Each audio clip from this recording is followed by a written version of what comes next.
ఈ రాష్ట్ర రైతులకు కావలసినటువంటి యూరియా మొత్తము మనకు కేంద్ర ప్రభుత్వం పంపాల్సిందే. రాష్ట్ర ప్రభుత్వాలు దేశంలో ఎక్కడ కూడా సొంత యూరియా కంపెనీలు ఉండవు. దానికి ముడి సరుకు విదేశాల నుంచో లేదా దానికి సంబంధించినటువంటి ఫర్టిలైజర్ శాఖకు సంబంధించిన సమన్వయంతో మాత్రమే జరుగుతుంది. రాష్ట్రాల్లో ఫర్టిలైజర్ శాఖలు ఉండవు, డిపార్ట్మెంట్లు ఉండవు.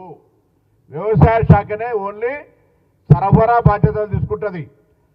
వచ్చినటువంటి స్టాకును కేంద్రాల వారీగా, జిల్లాల వారీగా, ఇరిగేషన్ ఏరియా వారీగా ఆ కేంద్రం నుంచి వచ్చినటువంటి ఎరువులను సరఫరా చేస్తుంది. ఈ విషయాన్ని దయచేసి గమనించాలి. నేను ఎందుకు చెప్తున్నా ఈ అంశం?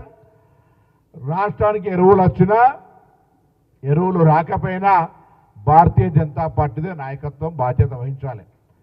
మాకేం సంబంధం లేదు, తప్పించుకోవడానికి వీలు లేదు.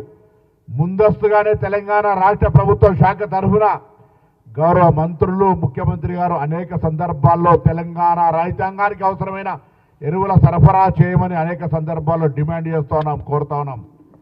ఈరోజు తెలంగాణ రైతులకు అవసరమైన ఎరువుల సరఫరా తయారు చేసే బాధ్యత 100% కేంద్ర ప్రభుత్వందే. ఈ రాష్ట్ర రైతాంగానికి ఎరువులు సరిగా సరఫరా చేయకపోతే భారతీయ జనతా పార్టీ నాయకుల ఇళ్ల ముందర ధర్నాలు చేస్తాం, కూర్చుంటాం.